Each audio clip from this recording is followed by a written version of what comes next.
What if I told you that one of the most ancient civilizations on Earth didn't disappear? It simply changed its name, and most people don't even know why. Because the truth is, Persia didn't become Iran overnight. There was no single dramatic moment where one replaced the other. Instead, it's a story filled with empires, identity, politics, pride, and a global misunderstanding that still confuses people today. And here's the twist. The name Iran is actually older than Persia. Let that sink in. So how did the world go from calling it Persia to calling it Iran? Who made that decision? And why does it still matter today? Stay with me, because by the end of this video, you're going to see this transformation in a way you've never heard before. To understand this story, we need to go back thousands of years, long before modern borders, long before global politics, to a time when one of the greatest empires in human history ruled vast lands across continents.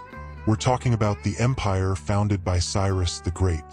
This was the beginning of what we now call the Achaemenid Empire, and it was massive.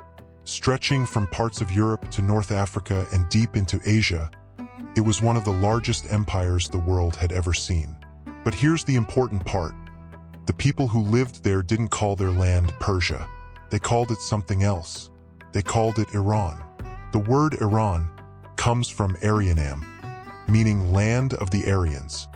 And before you jump to modern interpretations of that word, understand that in this ancient context, it simply referred to a group of Indo-Iranian peoples, nothing like the later misuse of the term. So internally, for thousands of years, this land was always Iran. So where did Persia come from? That's where the outsiders come in. The name Persia actually comes from the Persis region, known today as Fars in southern Iran. This was the heartland of the early empire. When the ancient Greeks encountered this empire, especially during conflicts like the Greco-Persian Wars, they referred to the entire empire by the name of this one region, Persis. To them, the whole empire became Persia. And because Greek culture had such a massive influence on Western history, literature, and education, the name stuck. For centuries, actually for millennia, the Western world referred to Iran as Persia. Even when the Parthian Empire and later the Sasanian Empire rose to power, the outside world still used the name Persia. But inside the region, the identity of Iran never disappeared. Now here's where things get really interesting. Fast forward to the 20th century. The world is changing. Empires are collapsing. Nations are redefining themselves. And in Iran, a powerful leader rises, Reza Shah. Reza Shah wasn't just interested in ruling.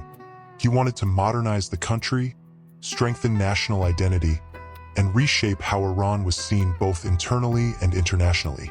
And in 1935, he made a bold move. He formally requested that all foreign governments stop using the name Persia and instead use Iran in official correspondence. That was it. No war, no collapse, no replacement, just a decision. But why? There are several reasons behind this move, and this is where the story no one told you really begins. First, nationalism. Reza Shah wanted to unify the country under a name that reflected its people and heritage, not just one region like Persis. Iran represented a broader identity. Second, modernization. At the time, many countries were redefining themselves on the global stage. Using the name Iran aligned with this new national image. And third, this one is controversial. There were political influences tied to global ideologies at the time, particularly in Europe. Some historians suggest that the emphasis on the term Aryan in Iran resonated with certain global narratives in the 1930s, especially in places like Germany. But this connection is debated, and it's important not to oversimplify it. Still, the timing raised eyebrows. But here's the twist most people don't know. Not everyone was happy about the change. In fact, many intellectuals, historians, and even ordinary citizens were concerned that abandoning the name Persia would erase a rich cultural identity known worldwide. Think about it. Persia wasn't just a name. It was associated with poetry, art, architecture, and a deep cultural legacy. Figures like Rumi and Hafez were globally recognized under the banner of Persian culture. So losing that name internationally felt like losing recognition. Because of this, in 1959, under Mohammad Reza Shah, it was announced that both names, Persia and Iran, could be used interchangeably. But by then, the shift had already happened. Iran became the standard name used globally. Now pause for a second. If you're finding this interesting so far, this is a perfect moment to hit that like button, drop a comment telling me what surprised you the most, and share this video with someone who still thinks Persia and Iran are two different places. And if you want more deep stories like this, don't forget to subscribe, because it only gets more fascinating from here. Now let's go deeper, because this isn't just about a name, it's about identity. When people hear Persia, they often think of ancient history, kings, empires, and mythology. But when they hear Iran, they think of modern politics, news headlines, and current events. Same place, different perception. That's the power of a name. And it's not unique to Iran. Countries all over the world have changed their names to reflect new identities. But in this case, the dual identity still exists. Even today, you'll hear terms like Persian culture, Persian food, and Persian carpets. Why? Because culturally, the word Persian still carries weight, connects people to thousands of years of history. Let's break it down simply. Iran is the official name of the country. Persia is a historical and cultural name. They're not opposites, they're layers of the same identity. But here's something even deeper. The story of Persia becoming Iran reveals something universal. How nations choose to define themselves and how the world chooses to see them can be completely different things. For thousands of years, outsiders used a name that didn't fully represent the people. Then, in one decision, the country tried to reclaim its identity. But even today, the world still holds onto both versions. And this raises a powerful question.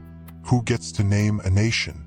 Is it the people who live there, or the rest of the world? Because in the case of Iran, the answer is both. Internally, the identity of Iran has been consistent for millennia. Externally, the name Persia shaped global perception for just as long. And now, those two identities coexist. So the next time someone asks, "What happened to Persia?" you'll know the truth.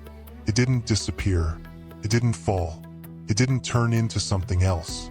It was always Iran. The world just took a long time to catch up. And if you've made it this far, you already know this wasn't just a story about a name. It was a story about history, identity, and perception. So before you go, make sure you like this video, drop your thoughts in the comments, especially whether you prefer the name Persia or Iran, and share this with someone who needs to hear the real story. And of course, subscribe for more deep dives like this, because there are so many stories hiding in plain sight, and you don't want to miss what's coming next.